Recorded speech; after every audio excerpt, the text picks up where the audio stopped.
Hi, guys, and welcome back to another episode of the Barbell Lifestyle Podcast. I'm your host, Christina Lynn, and I'm here with my co-host, Marissa Roy. In today's episode, we are going to discuss everything you need to know about programming and progression.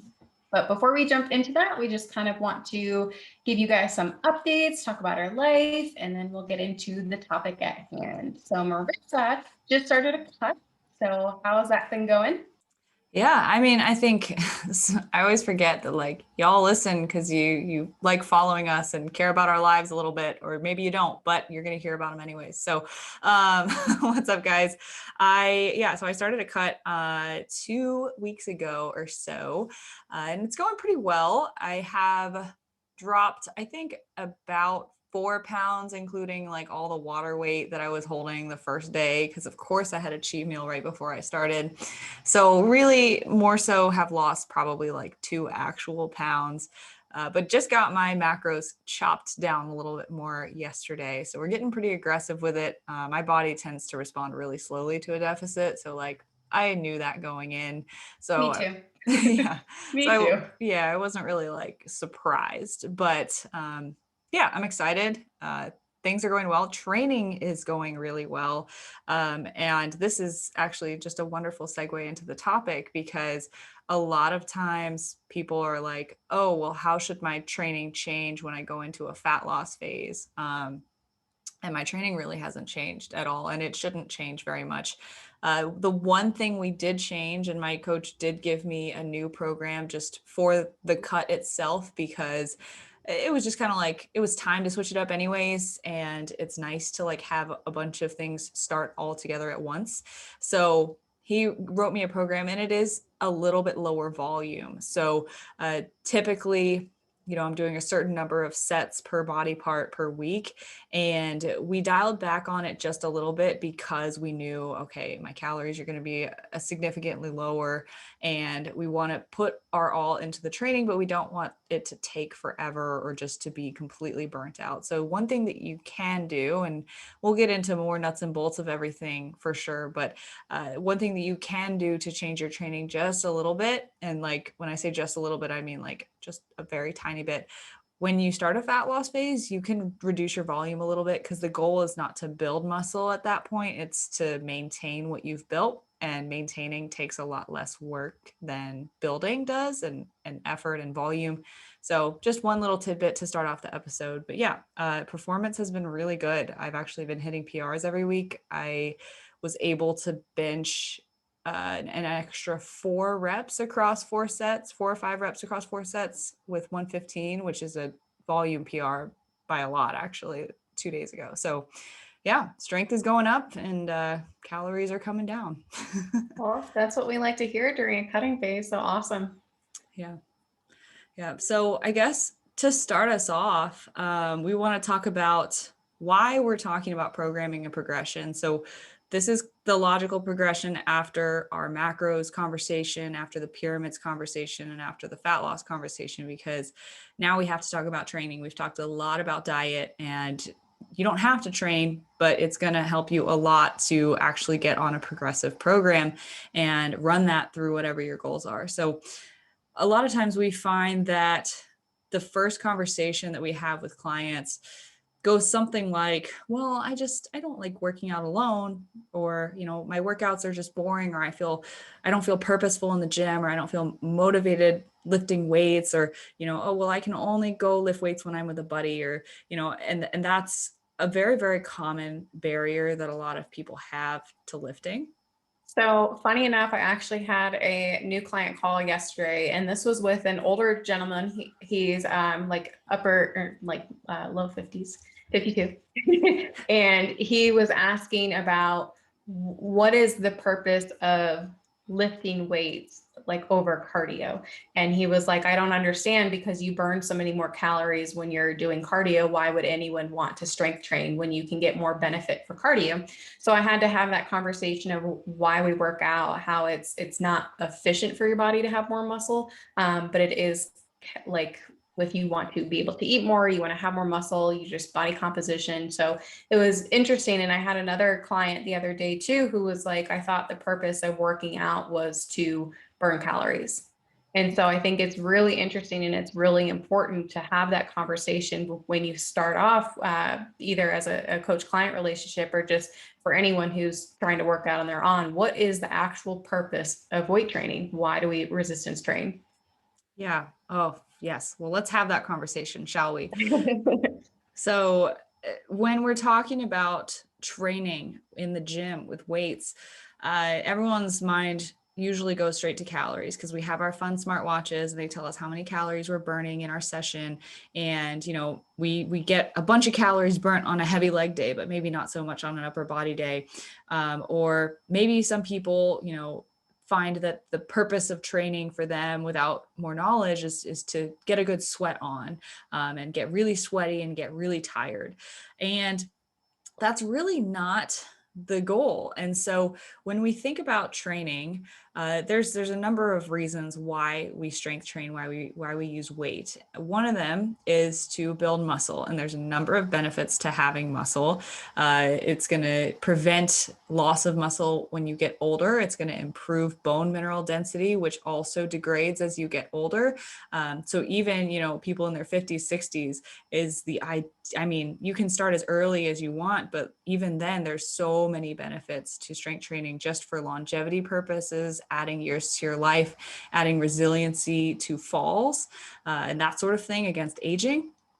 And But I think I then, saw something, sorry to interrupt. I think no, I you're saw good. something that like any physical activity as you get older is really good, but strength training is very, very different because we have that mind muscle connection component of weight training. So not only are you just helping yourself out physically, but you also have that mental aspect, which is really important as you age.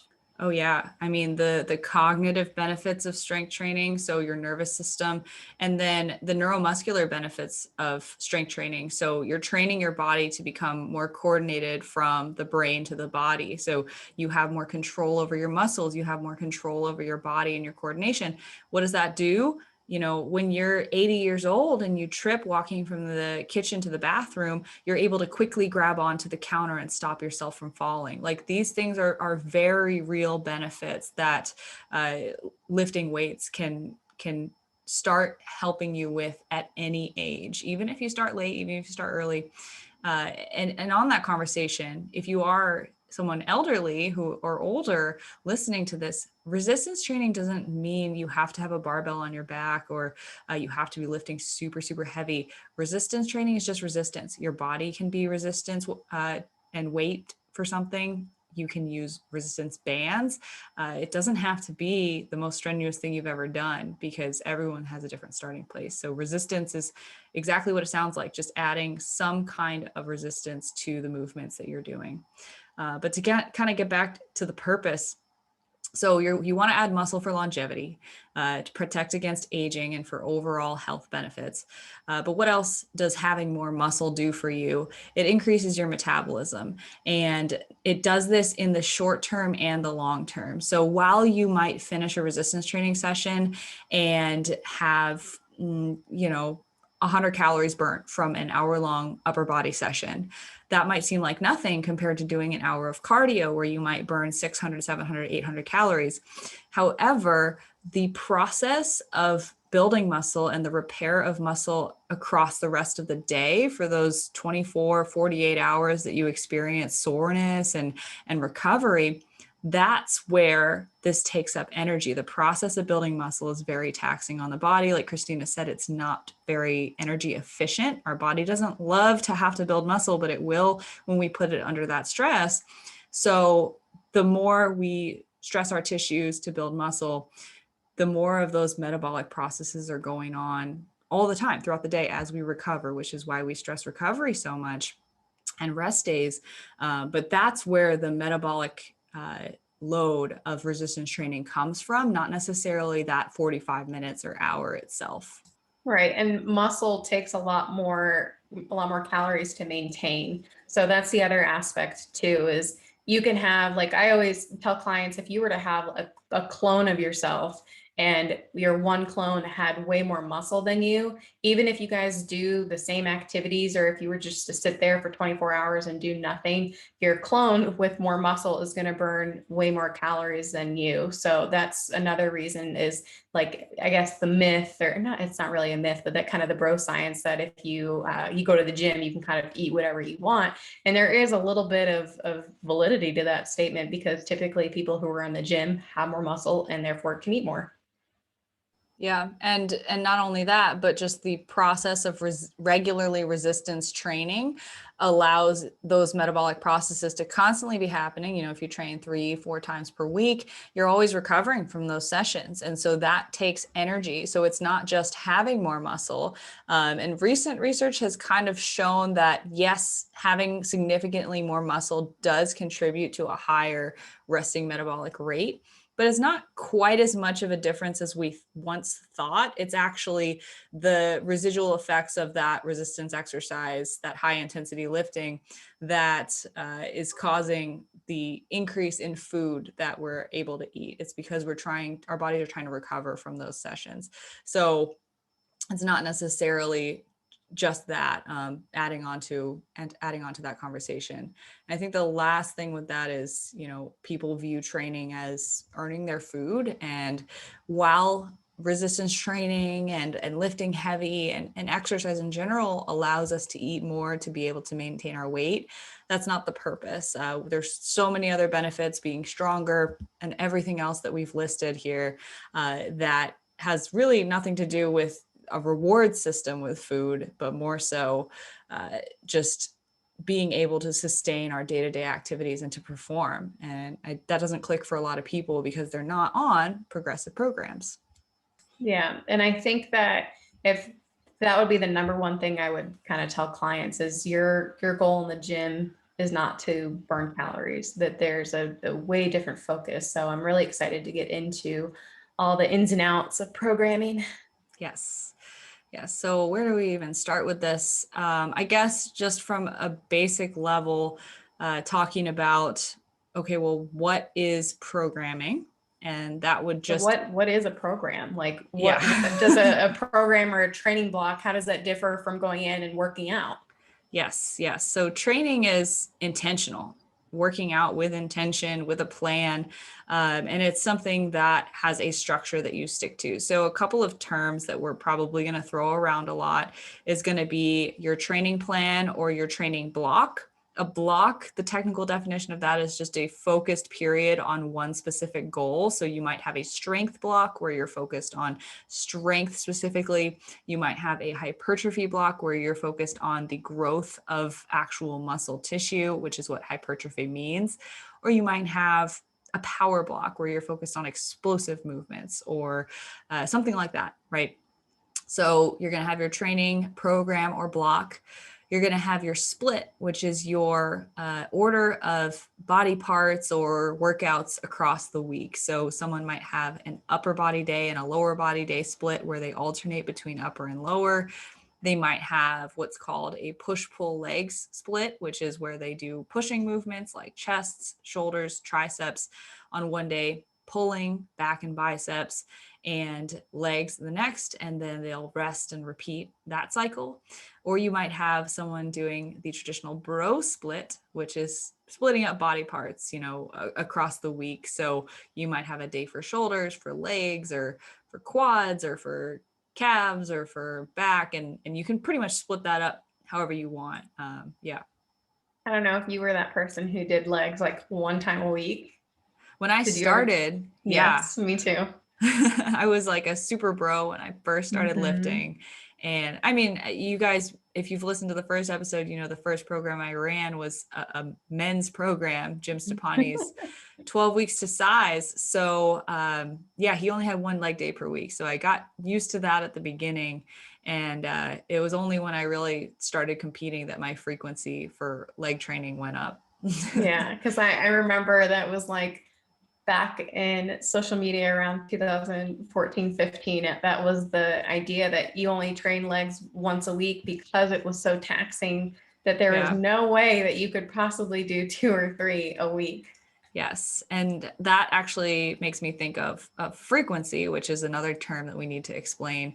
So that's the number of times you're training a certain movement or body part across the week. And so this is going to vary depending on what your goal is and what your body can tolerate. So if your goal is to increase your squat, you might have a period of time or a training block. See how I'm going to just throw in these words there, where you intentionally squat multiple times per week to improve upon that skill.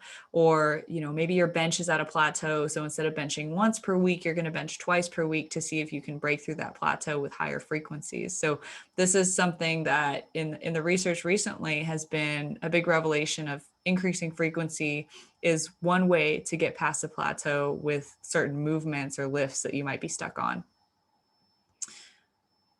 Yeah. So I guess those are all of like really the terms that I can think of right now. No, I think that's pretty good. If we come across something that we haven't talked about, we can shoot out a quick definition. Yeah. And kind of just the bottom line here that we really want to get across to you is whatever your split is, whatever your training program is, whatever you're doing, the number one thing with training that is going to produce progress is going to be adherence.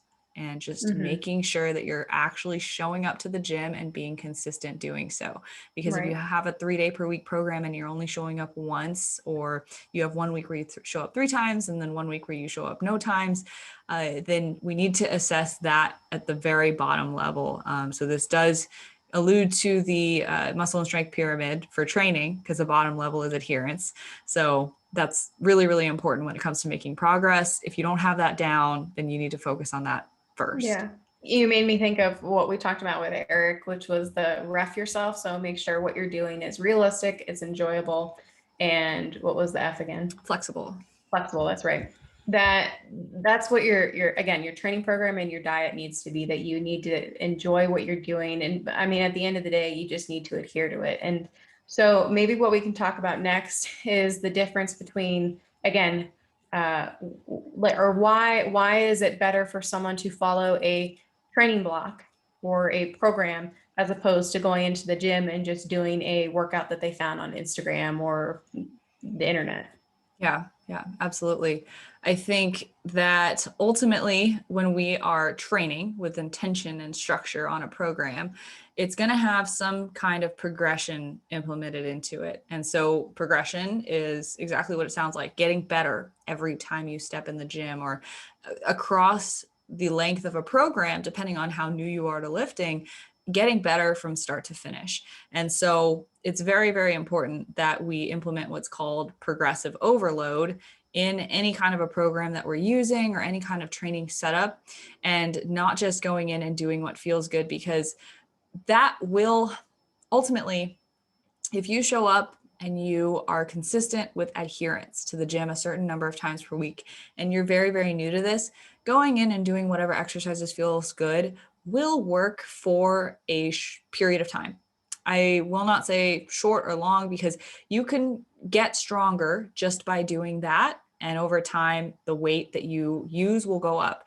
But I mean, ultimately, if you're going up in weight, you're unintentionally practicing progressive overload as you get stronger. But it is very important, I think, from any skill level to go in with some kind of a plan, because when we talk about, those conversations that we had at the very beginning of this episode, it's not just about, getting into the gym and sticking to it, but it's about, feeling purposeful, feeling motivated. And what makes you feel motivated is having a structure, is having a plan, and having a progressive plan that shows you how you're getting better, so that you're motivated to come back and do even better the next time. So one of the biggest gripes that I think people have with, do I really need to follow a plan? Like, do I really need to do the same workout over and over again? And, we have this conversation, and it's kind of hard because people are like, oh, well, I get bored so easily. And you might be listening to this and you're like, yeah, I get bored of programs so easily. Well, have you ever tracked the weight that you use every single week and watched it go up? That's motivating. And once you're able to see that on a week by week basis, doing the same workout over and over again, it's not the same workout because you're doing more weight or you're doing more reps and you're actually getting better, seeing yourself get better. And that in and of itself is enough motivation for most people. Yeah, you're trying to beat the logbook. And I know that that's a term that's thrown out a lot right now, but that's essentially kind of what it is. But I get the same kind of concern from clients sometimes, normally when we first start working together. But I had a client the other day who was like, okay, so do my workouts change next week? And it's like, no. So this is your training block. You're going to follow this for 8 weeks. And it sometimes I think that's hard for people to kind of come to terms with, that I'm doing the same workouts for 2 months straight. Like, I'm going to get bored. And it's just kind of like what you said, is continuing to progress and do better than you did the week before. And the reason we're doing that is because you normally, and this is kind of how I feel, even as a seasoned lifter, I might get a new training block from my coach, Marissa. And even if I've done the lifts before, you're still kind of getting acclimated. You're trying to find the right weight for you, the right weight for your working set. You're still just kind of like getting in the groove for, I feel like, for that first week. And so your second week, you can really get after it, and you've got your baseline, what you're used to lifting. So if you are constantly changing your workups every single week, you're kind of always in that like new phase, and you're not ever really getting into a groove where you can really be like, okay, I've got the movement patterns down. I feel comfortable. I know what I'm doing. I don't have to get on my phone and look up the form for this exercise. So that's the other reason why I think that programming is really important. And does that mean that you can't make progress off of following random like workouts every single time you go into the gym? Yeah, you might. But I think that as a beginner, you're going to see a lot of progress, and then you're going to kind of get stuck and you're going to plateau. So progressive overload and following training blocks is a really, really great way to continuously make progress and see progress. Yeah. And I think that, I mean, one of the main reasons that people come to us as coaches, or they're listening to content like this, is because they don't feel comfortable in the gym. They don't feel confident. So how do you expect to feel confident if you're trying 10 new exercises every single week? You know, there is a lot of beauty in learning how to do something and then learning how to do it really well. And, you know, your body is going to be able to progress with that sort of flow and structure a lot easier, because then you go into the gym, you know what you need to do. Every single week, a certain movement might feel better and better because you're getting more and more used to it. And then, you know, by week 7 or 8, you might feel a little bit tired or bored of that program. But by then, you're moving weight that you've never touched before, and you're on the tail end of that program anyway. So you might as well just push through and finish.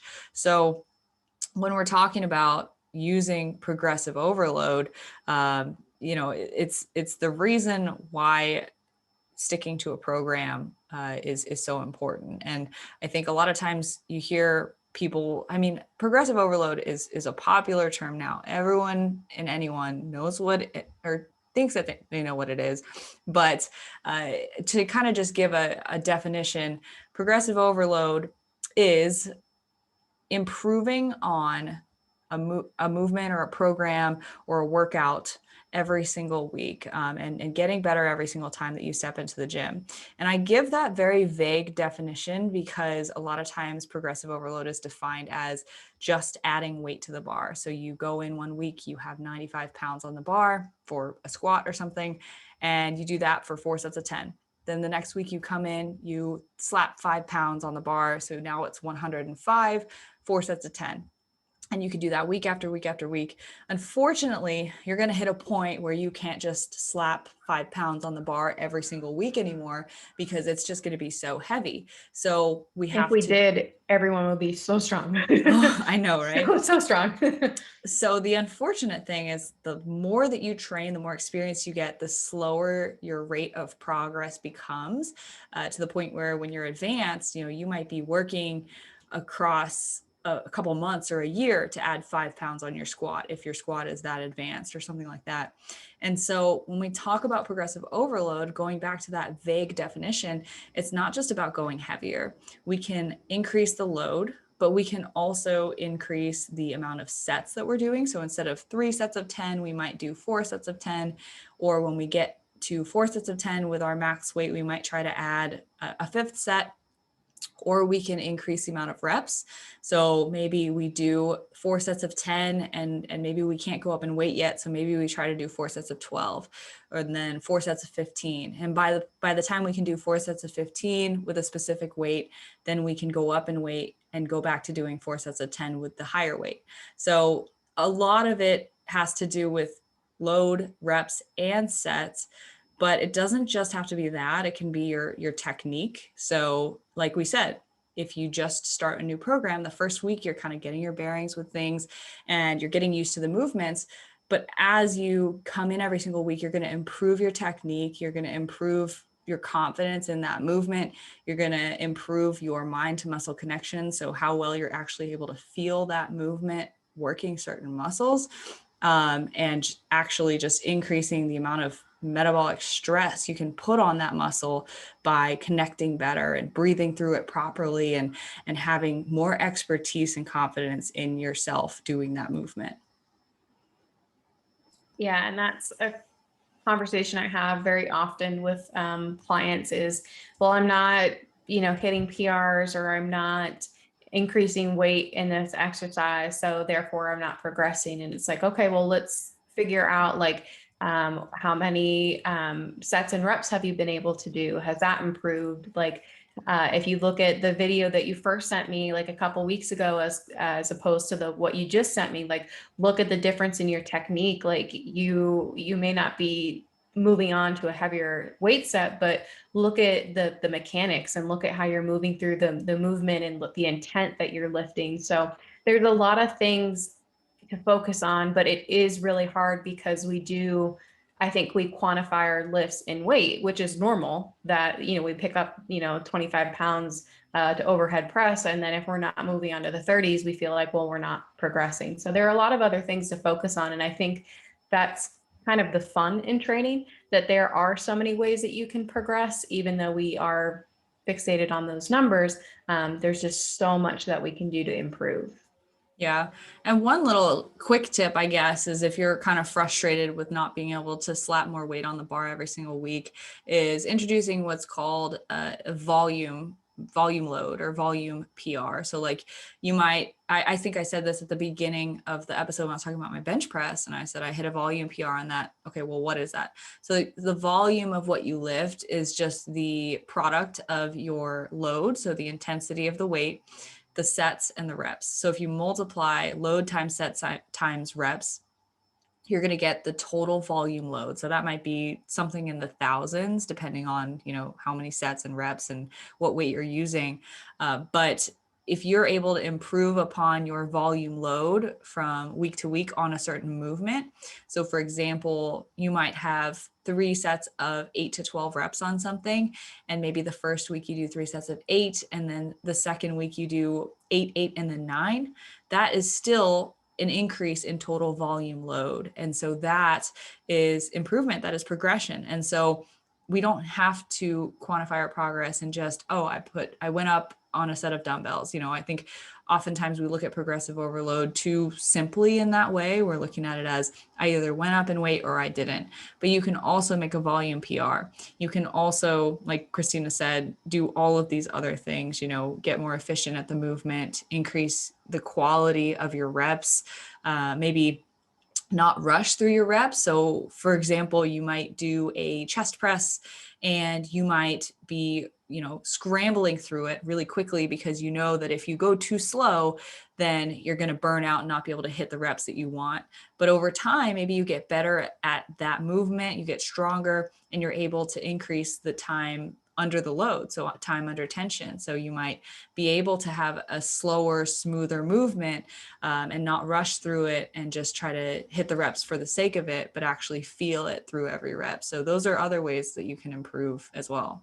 Right. And it may look, again, with that example, like you have more control over the bar, the bar path, things like that. So the other thing I was going to mention is I sometimes, and I think this is something that females experience more than males, but I feel like sometimes we can get stuck at a certain weight and we might not feel like, I'm going to use the overhead press example again, like you're stuck on 25s and for the life of you, you can't get to reps for those 30s. Maybe your gym doesn't have the 27 and a half, so you have to either do 25 or 30. So one of the strategies I tell my girls is, okay, we'll start with the 30s and maybe do 2 or 3 reps, and maybe that's all you can do, but then you move on to the 25. So you're still not able to get them from reps, but you're still kind of adding in that volume. You're getting the feel for that, because sometimes that can be a thing too, is mentally you feel like, oh, it's a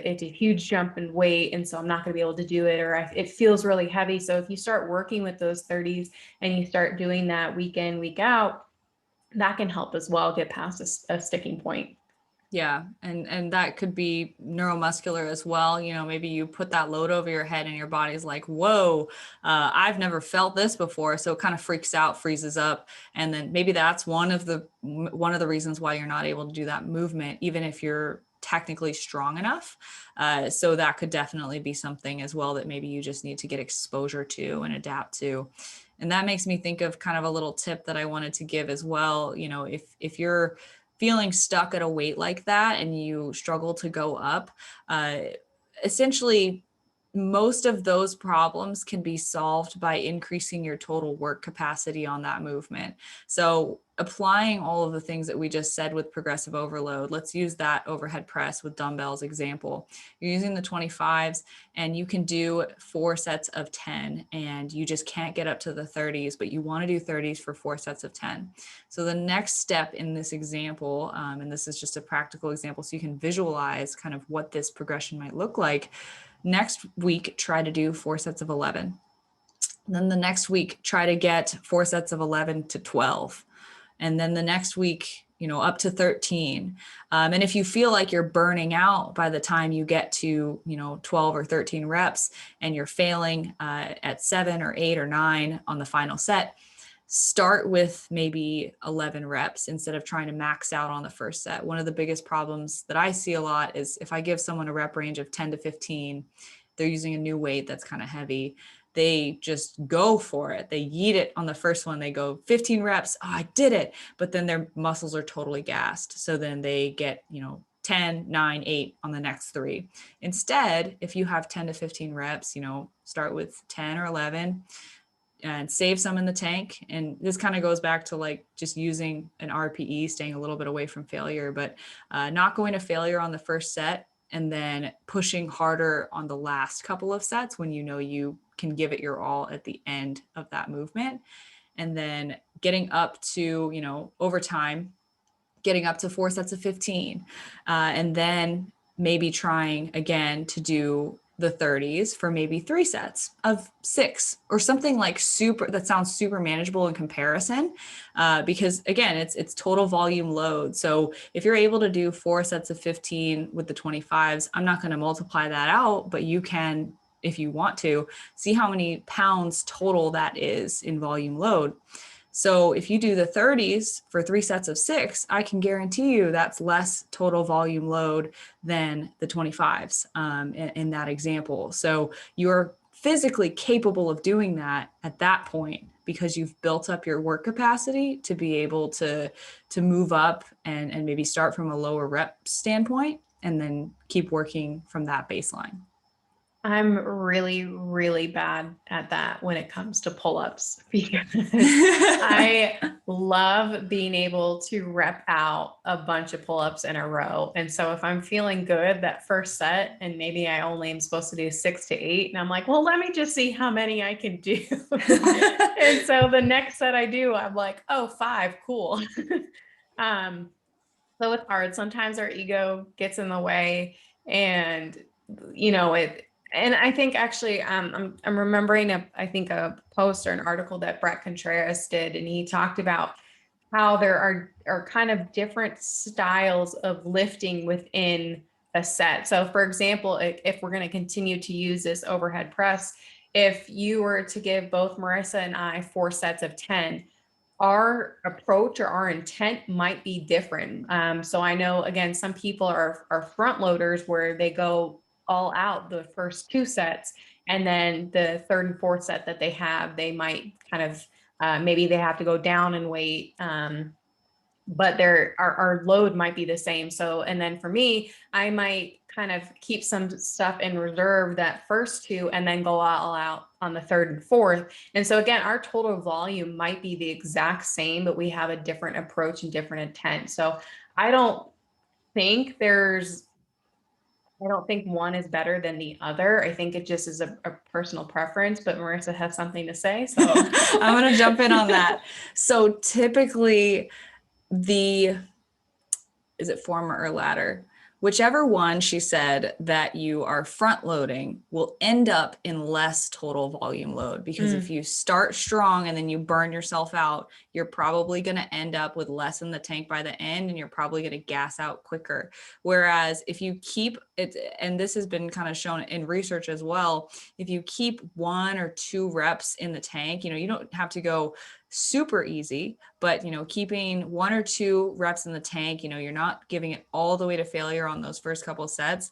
Typically you're able to have more of your sets have more reps, and then when you're at the very end pushing it all the way to failure, you can crank out those extra few. The total volume load typically ends up being higher when you leave a little bit in reserve at the beginning. But I feel like that is the complete opposite of what you will kind of see on social media right now. That if you leave reps in the tank, like you are going to get last place in your competition, or like you've never seen anyone that into the gym, like not go to failure, who's not like a huge, big bodybuilder dude. So and I've seen a lot of people too, that they talk about, while failure is a good technique to utilize at some points, it shouldn't be every single set, every single rep. It shouldn't be that, because I mean, not only that, but like I feel like you're way more prone to injury. Oh yeah, prone to injury, and just like the overall fatigue that going to failure induces on someone's body versus staying just a little bit shy. And I do want to make the distinction. Don't mistake staying a little bit shy of failure as half-assing, because being 1 or 2 reps shy of failure is still really freaking hard. Like, it means that, maybe you're doing a chest press, your reps are going to slow down by that second to last rep, but then you stop there instead of going until your arms literally give out under you. So it's still pushing yourself very hard, and it takes a while to kind of get a good sense of what that feels like. But I'm going to jump ahead here, come back to the other parts that we had written on the outline. This is how we quantify this, is with RPE. So if you are staying 2 reps shy of failure, that's roughly an 8 RPE. If you're staying 1 rep shy of failure, that's a 9 RPE. So RPE is a scale of 1 to 10 of how hard are you working. Rate of perceived exertion is what that stands for. So a 10 is you're going to absolute failure. Something gave out, you actually failed. You had to drop the weight, whatever. 9 is 1 rep left in the tank. 8 is 2, and you kind of keep going down from there. What research shows is staying roughly around a 5 to a 9 RPE is ideal for making progress and for longevity in the gym, because again, you're not pushing till failure with every single set. You're pushing yourself pretty hard, but you're still you're able to keep volume load up. And so what that translates to is you're able to do more total work in the gym and build more muscle, and essentially just get more work done by staying just a little bit shy of total failure. But failure does have its time and place, like you said. So sometimes what I'll see, because again, Marissa and I, we're very, very, very similar in how we coach our clients, and we both work with an RPE scale. So if I get a workout log back and I see like a 3 or a 4 on their working sets, or just overall that's how the exercise was, how they perceived it, then, and again, this happens more so in the beginning when we're working together, I have to tell the client, okay, so when I give you, again, overhead press four sets of 10, if those first few sets are at like a 3 or a 4, then you need to go in your head, okay, well, this wasn't a working set, this was a warm-up set. So you should try to find that weight that feels challenging for you. And then that's what your 4 sets of 10, that's where they start, not warming up. So that is something that you'll see, especially for like compound lifts, that you might see someone do 6, 7, like 8 sets, but their working sets might only be 3 or 4. It's because they're working up to that weight that they need to do. And it's important that you're not burning yourself out by the time that you actually get to your working sets. But they should be challenging. So if you are constantly at a 3 or 4, even a 5, that's a good indicator that you need to think of those as just warming up and getting to your working sets. That's a really great point. I know. And Thank you. and one way to gauge if you're actually pushing yourself hard enough on your working sets is if you are able to go up in weight between sets or not. So if you're someone who, if you had 4 sets of 10 programmed and you start with, I don't know, let's say for a squat 135, because that's 45s on each side of the bar. And then you go up to 155, then 165, then 175, and those are your 4 sets of 10. What you're telling me with that is that you were probably able to do something in the realm of like 160 to 170 or 180 across all of those 4 sets instead of bouncing around the whole time. So what you ideally really want to do is find a consistent weight that really pushes you from that first working set to the last. That's not so much that you can't finish all the sets, but is enough that you probably can't go up if you want to complete all of those sets and reps, if that makes sense.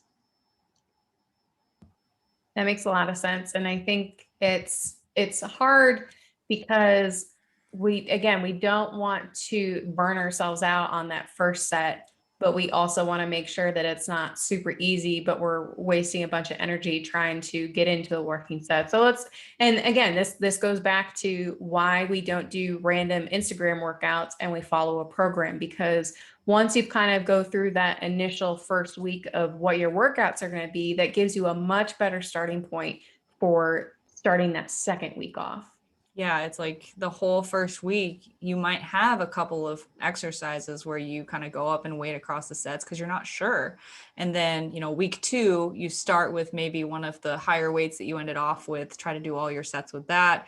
Week 2, you say, okay, that was good, or that was too easy, or that was too hard. And then you're able to, by week 3 now, actually have the weight that you're going to be progressing with consistently, right? So like, this is why we stick to doing these same things over and over again, because it takes a couple of weeks to like even get the right formula.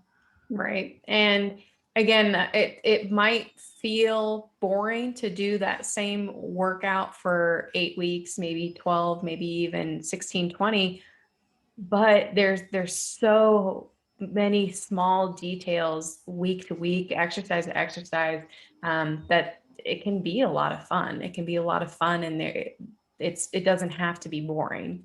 Yeah, I mean, it's really exciting to put on a new weight that you've never touched before, and feel like it's moving just like a little bit lighter weight did the week prior. And that kind of actually brings me back to the next point here that I wanted to talk about is, okay, well, so you have your progressive program, or we're not going to write out exactly what a good program will be, because ultimately, if you are implementing progression on any plan, it's going to work pretty well. Especially if you've never stuck to a program before, I can guarantee you it's going to work pretty well. But how quickly are we actually expecting the weight on the bar to move, or the weight on the dumbbells, or how quickly are we expecting to progress in the gym? And so this is going to differ based on your experience level. So I think we mentioned this as well in our conversation with Dr. Helms, but one of the most arbitrary things is saying, if you're an advanced lifter, if you can deadlift 400 pounds as a male, okay, well, there are some big dudes out there who could pick up 400 pounds off the ground that have never touched a weight in their life. So that is not a good indicator. What we really want to do is talk about how quickly you can progress. So the faster you can progress, typically the newer you are, or the more of a novice you might be to lifting. So novice is considered as you can probably slap more weight on the bar every week. And this is due to, and I'm not going to get into the super science of it, but this is due to neuromuscular adaptation. So your nervous system is actually adapting to the work that you're doing and getting more efficient at learning these motor patterns. So you're basically just acquiring skill, the skill of lifting. And this can last from 8 to 16, 24 weeks. It could last for 6 months of these quote unquote newbie gains. Christina, you have something Yes. to add? So talking about the neuromuscular adaptations or the skill that comes with certain exercises. So I can't remember where I saw this, heard this, read this, but there was a dude who, I think it was I was listening to a podcast actually. This guy was in the gym and he saw this older gentleman come into the gym and started banging out one-armed push-ups. And this guy was watching like, well, he's pretty old. Like I should be able to do this. And he fell flat on his face and he wasn't able to do it. And so that frustrated him a lot. And he was like, why is this guy able to go in and do push-ups and I can't? I'm strong. I'm in the gym all the time. And he went up and actually talked to the guy afterwards. And he's like, I've been doing these for years.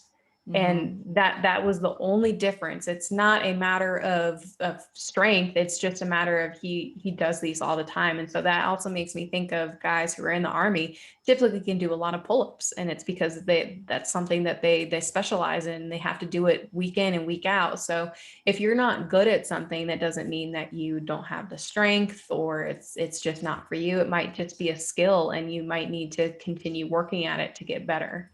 Yeah. And especially, so take that to the other end of the spectrum. If you just have started lifting for the first time, and maybe you've never been an athlete, maybe you've never picked up a weight in your life, you know what's going to happen when you start trying to do a dumbbell press or a lunge? You're going to wobble. You're going to fall over. It's going to be really shaky. You're going to feel unconfident that it looks right. And that's because your neuromuscular system has not yet adapted to learning that movement pattern.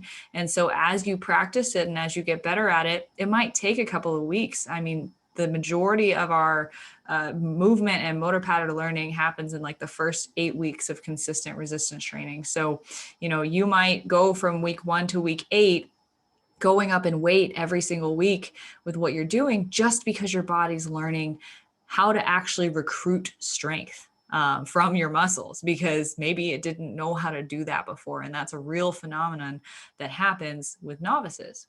Yeah. And I feel like getting off on a little bit of a tangent, but that sometimes might be like, I feel like lat pull downs sometimes are really difficult for beginners because they don't know how to activate their lats. They don't really know how to feel it in their lats. So that's why it's important when you're first starting out to really focus on motor cues.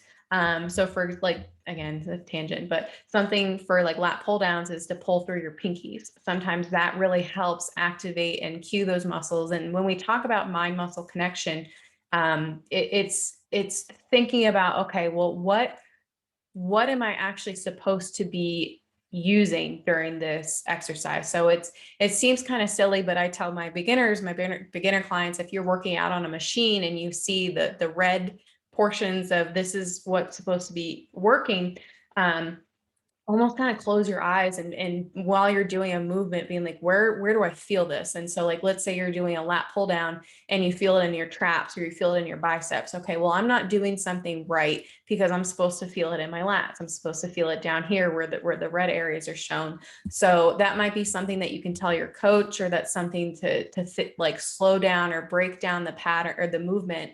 And so if you're doing a movement correctly and you're feeling it where you're supposed to be feeling it, that's better than doing something with a lot of weight, but doing it incorrectly.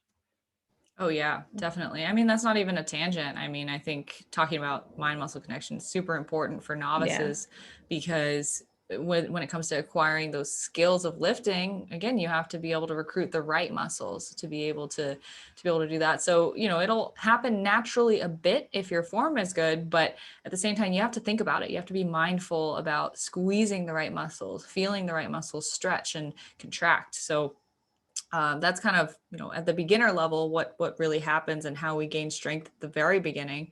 That could last for, again, 2 months to 6 months. And a lot of times people who are first lifting for the first time might experience these quote unquote newbie gains, is what we call them, for an extended period of time, maybe 6 months to a year. But eventually you get to the point where you're kind of an intermediate and your progress slows down. So you can't just slap 10 pounds on your squat every single week. This is at the point where your muscles are pretty good at recruiting strength. You're able to produce a lot of force from the muscles that you have. That's a skill that you have to learn over time.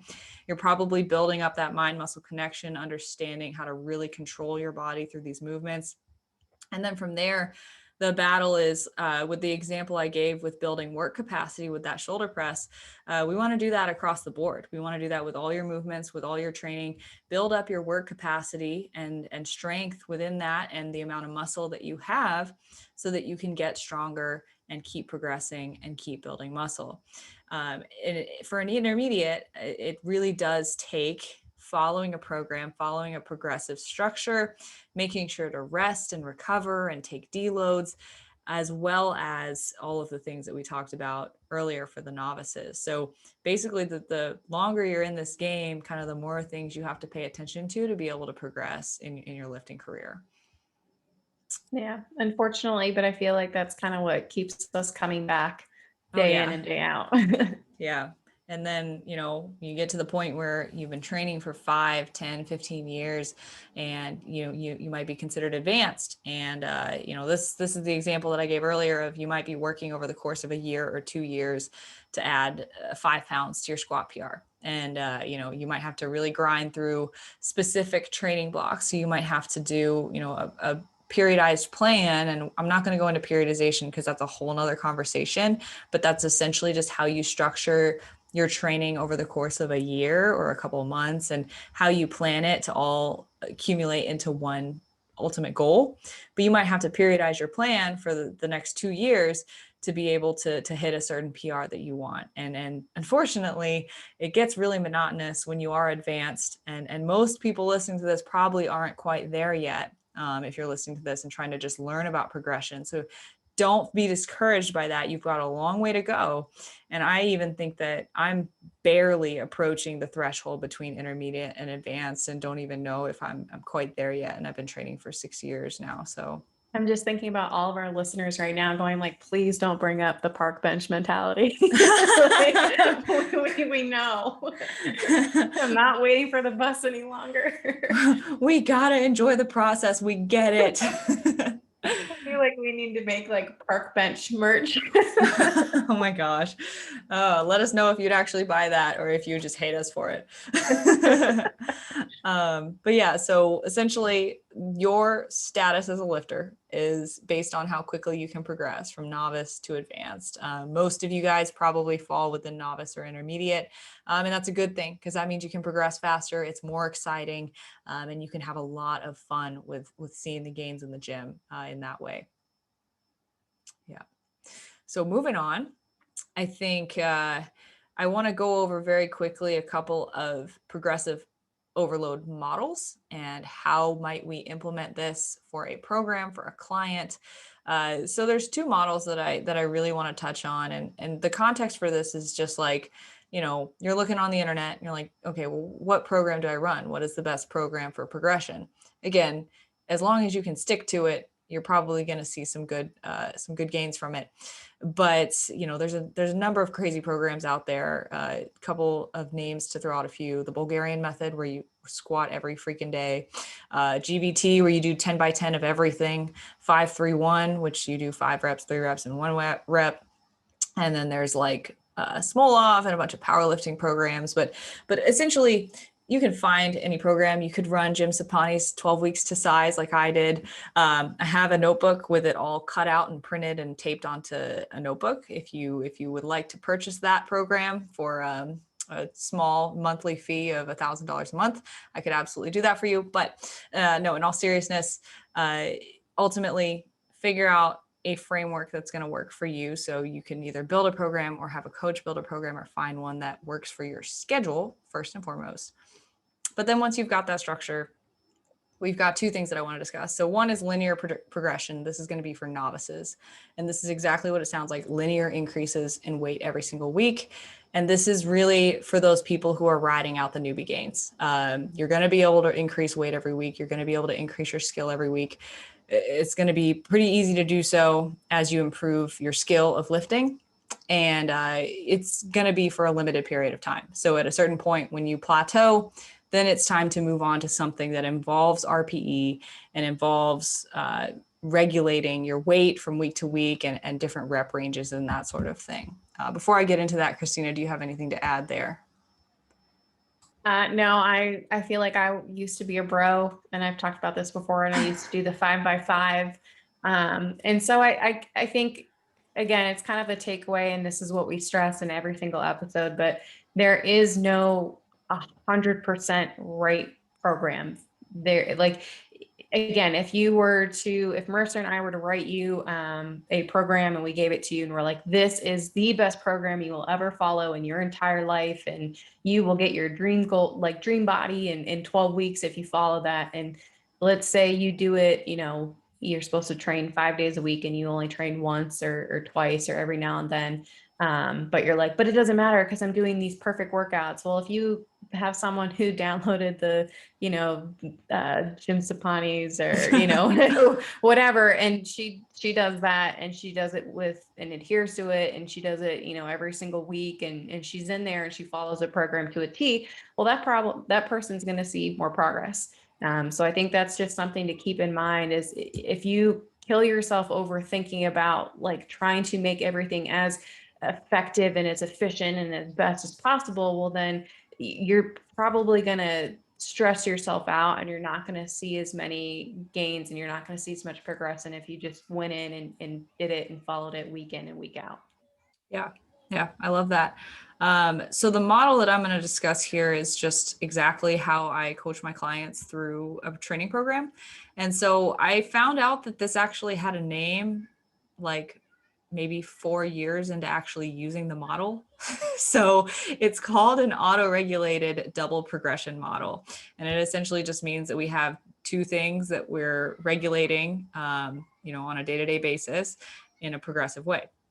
So those things are the volume that you're actually doing, the volume load, as well as your RPE. So typically what I'll have for a client setup is they'll have a workout with a set of exercises. And what is going on in your neighborhood? Oh my gosh. Let me just see it. I'm gonna have Shane cut this out. Okay, it just gets hot in here. Oh, who was dying? Yeah.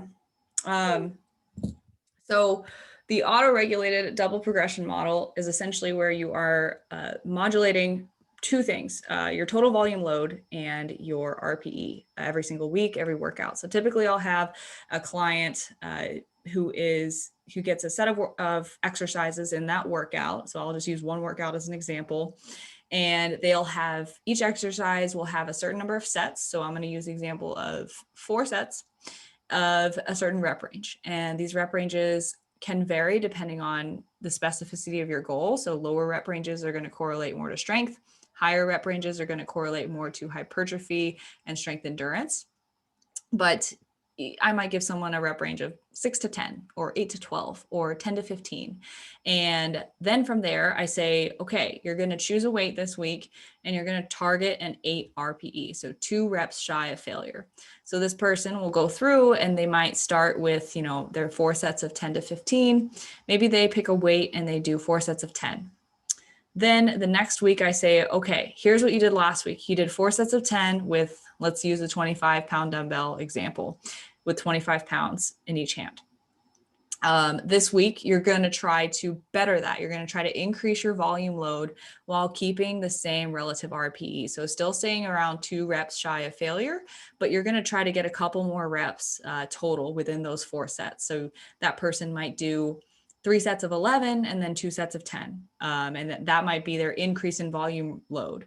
And so it might be really slow in that way, but they're able to make measurable progress every single week. And they're able to see, okay, I'm keeping the same fatigue, the same proximity from failure, meaning they're pushing themselves exactly or close to exactly as hard, but the total amount of work that they're doing is increasing from week to week. So then eventually they'll get to that 4 sets of 15 at the top of the rep range. So then what do? I say, when you've hit that top of the rep range, it's time to go up in weight. When you're able to do all 4 of those sets, let's go up in weight to the 30s and let's try to hit those 4 sets of 10. And you repeat that cycle over and over again until, you become an advanced lifter, and then you have to do some kind of crazy undulating thing. So that's essentially the auto-regulated double progression model. It's pretty simple. You just repeat that cycle of find a rep range that works for you and your goals, do that exercise through that rep range at a certain RPE, rinse and repeat that cycle as you go up in weight. And it should be pretty foolproof for, insert a deload here and there where you kind of take it easy for a week. We have information on deloads in episode 2 of the podcast. And that should work for a really long time for pretty much any movement. Yeah, and that's actually what I follow right now, because I am one of Marissa's training clients. And so there was a period of time during the summer, and I don't know if this had anything to do with being on prep or anything like that, but I was just getting very frustrated with my workouts. And I think I don't know if it's because of quarantine or again, being on prep and not seeing as much progression as I would have liked, but I felt like I was waiting for that next opportunity for Marissa to change my program. And now the one that she sent over, I was like, hey, can I do this one again? Can I run it again? We did a deload, and I was like, I want to keep doing it. And I feel like that's what my response is going to be the next time too, because I'm just enjoying it so much right now and I don't want it to change. So would recommend. Yeah. Thank you for the plug. I actually told my coach the exact same thing, because he has, since we started working together just over a year ago now, he has written me a new training split every 8 weeks. And there was one split that I really enjoyed and felt like I really progressed on.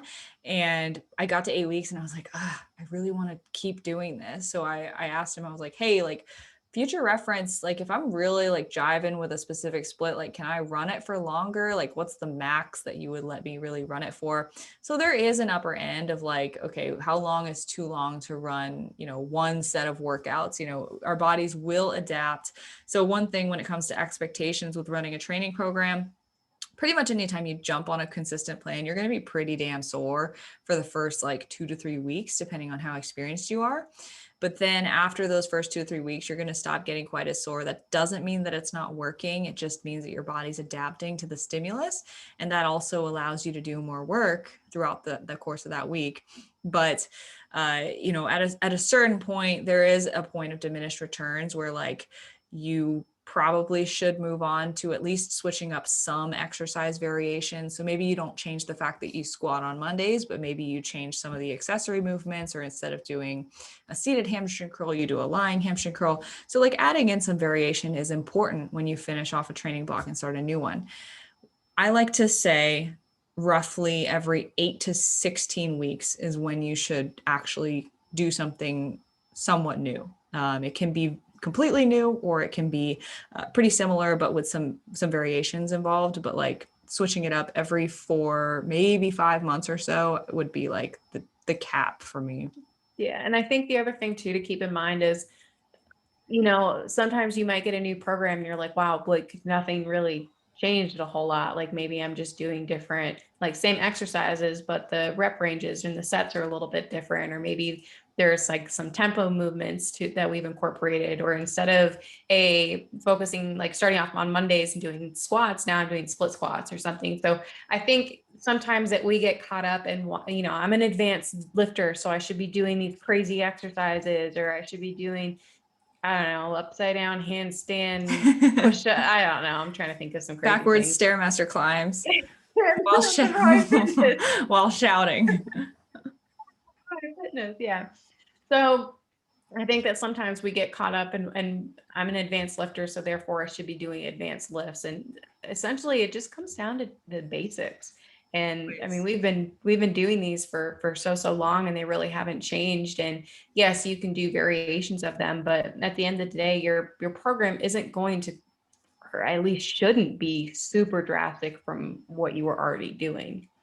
Yeah. And like, also don't underestimate the amount of change that a change in rep range can change your experience of that lift. So like you might take a set of workouts, and I'm not saying that I really do this for clients, because I don't really, like, I won't take the same thing and just change the reps, like for, a new quote unquote program, like, I'll change some things up. But like, let's say you were to do that, you were to run the exact same program, but just take all the reps from like the hypertrophy range of like 8 to 15 down to like the strength range of like 4 to 8. That will drastically change your experience of that program. Like, I can tell you that right now. It is going to seriously just, feel different. It's going to tax you in a different way. Everything's going to be heavier. So don't underestimate that as well. You might look at two programs, think they look pretty much the same, but they're drastically different based on just some rep ranges. Yeah, so it's kind of like if you were doing, again, squats and you were doing 4 sets of 4 to 6, then all of a sudden you have 4 sets of 20. Well, now you're doing cardio. And Yeah. that's going to be a very, very, very different experience. So yeah, there's a lot of things that can change, but at the end of the day, it shouldn't be super drastically different. Yeah. And you made me think of something, Christina, that I think is really important to hit home. And that is when it comes to exercise selection. So first of all, I want you guys to all think of this in the context still of the muscle and strength pyramid. So the bottom is adherence, and then we go up to volume, intensity, and frequency. And then exercise selection, rest periods, tempos, et cetera, from decreasing amounts of importance as you go up the pyramid. But when we talk about exercise selection, which is like the third level up, finding exercises that you can progress on. So this is something that specifically for me is very important with a recurring kind of back issue. And thank God, like knock on wood, I don't really have any issues right now. But I've found that I really get my groove with a certain set of movements. And my coach has been really accommodating to that. You don't have to squat to make leg progress. Personally, I pretty much stick to Romanian deadlift variations, Bulgarian split squats, and hip thrusts. And I don't really deadlift like conventional or sumo. I don't really squat with a barbell right now. And it is the most progress I've ever made with my legs because I'm able to feel those movements really well. I'm able to connect. I'm able to push myself in a way that does not risk me for injury for my own circumstance. So don't think that you're strapped into some, type of exercise or a specific workout just because someone said that that's the best thing to do. You have to personalize and figure out the movements that are going to work for you, your biomechanics, the length of your limbs.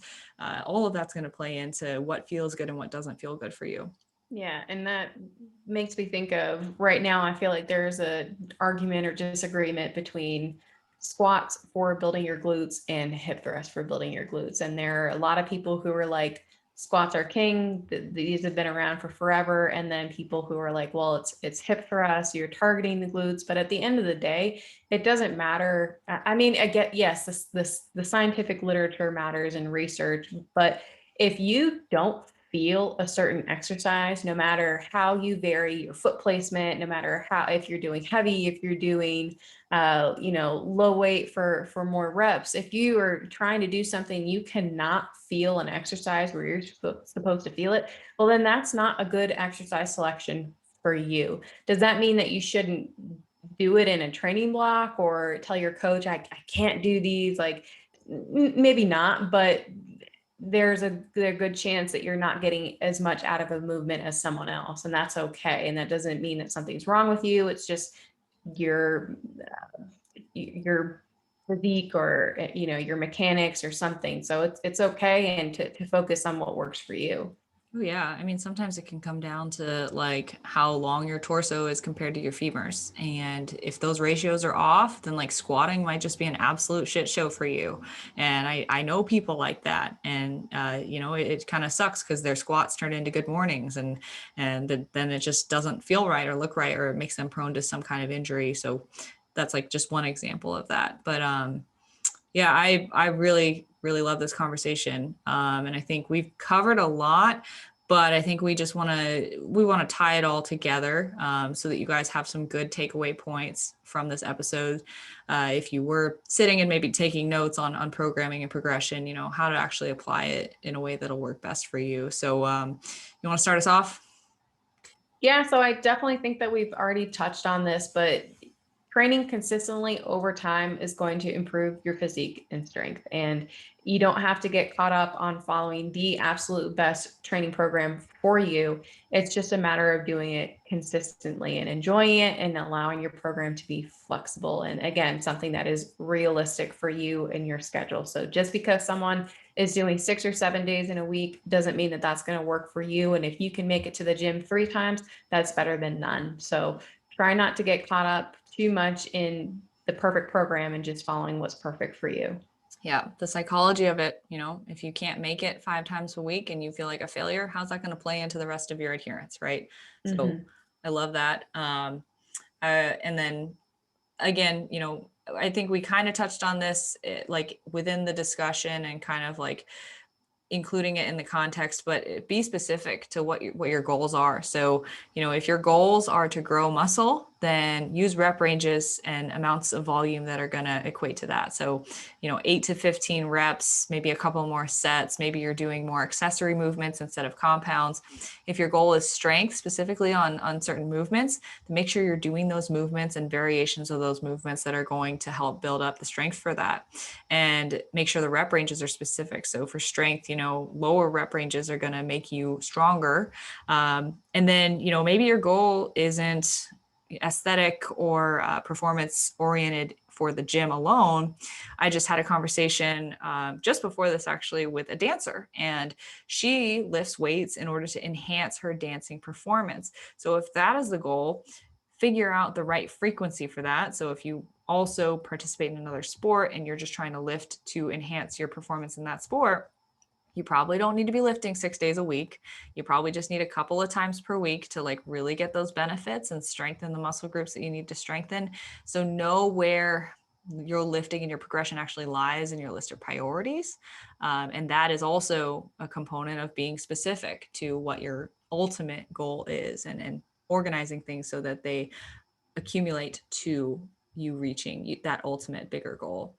Yeah, that makes me think of I had a client who was training for a marathon, and she also, yes, there should be a component of strength training. It worked into your marathon training, but it shouldn't be your main focus because you're not focused on building strength and looking good. It's for your performance for the marathon. So if you're going in and I think that sometimes people do this. If you're a dancer or if you're training for a marathon, you also want to strength train, you can get into that habit of doing multiple things too often, and which can lead again to injury, to burnout, things like that, or actually not progressing at all.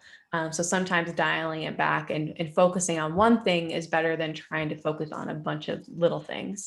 Yeah. And I saw this recently by someone, I forget who it was that I look up to on Instagram. She posted, it was Little Liss Fitness. And she does ultra marathons as well as some CrossFit and Olympic lifting.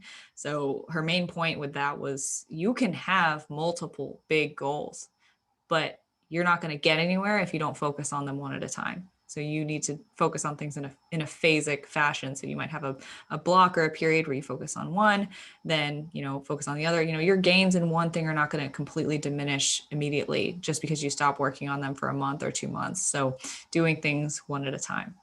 Yeah.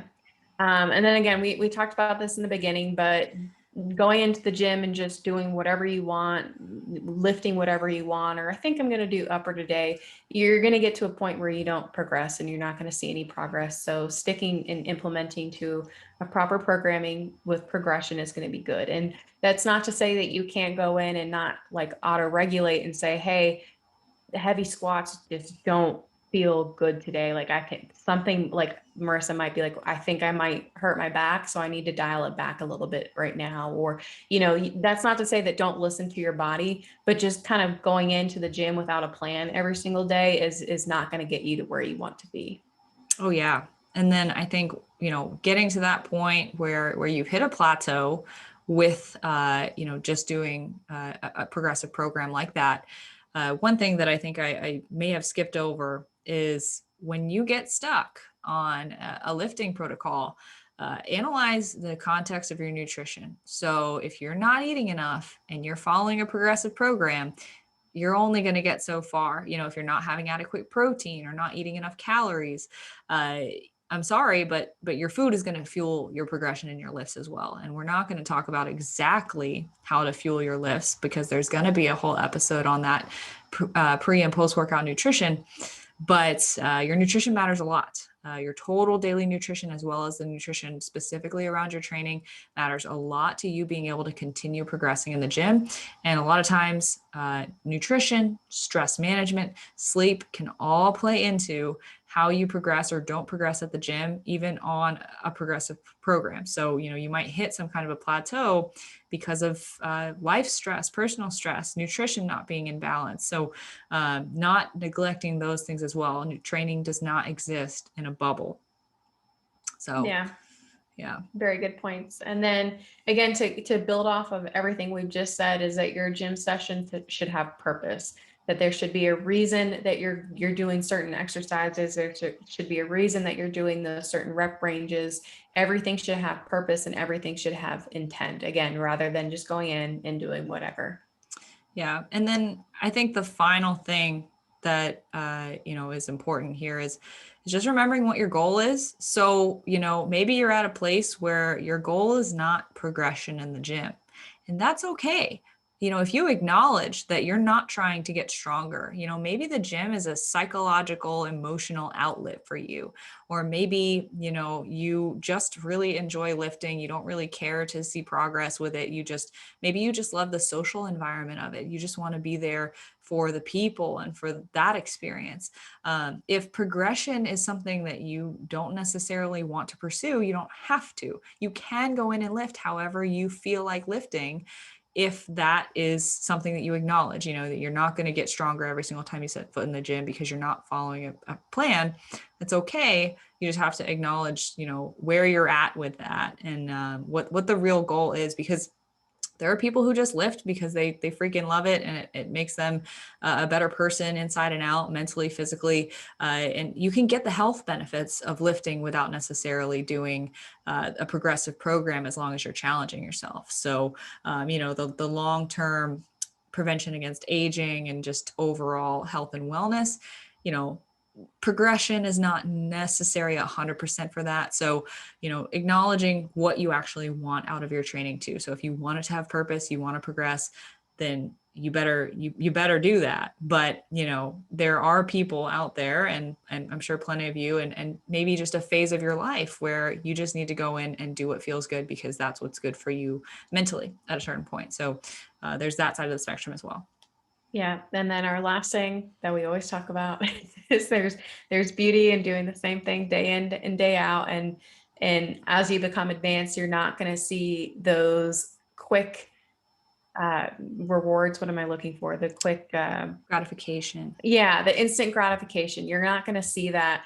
And so it can be really frustrating to have to put in so much work to just get like a teeny little bit of progression. But there is kind of the beauty in that, and that makes the journey that much more rewarding. So I think that this was an awesome episode, that it was super informative, and of course we always have those major takeaways at the end. So we hope that you guys have enjoyed. I don't know if it's like a little series that we're doing, but I just think the episodes have built off each other. And I feel like at the end of each episode, Marissa and I sign off and we're like, that was the best episode we've ever recorded. And then we do the same thing next week. So we are having a lot of fun with it, and we really enjoy the feedback that we get from you guys. So if there's ever a topic that you want to hear about, or if you ever want to leave a rating and review, that would be wonderful too. But this is for you guys, and we're having a lot of fun with it, and the feedback we've gotten is awesome. So to wrap up, we hope that you enjoyed today's episode. If you haven't already, make sure you're subscribed to the podcast. You can find both of us on Instagram. You can find me at Christy Lynn Fit, and Marissa is at Marissa Roy Fitness. So thank you guys so much for listening, and we hope to see you back next week.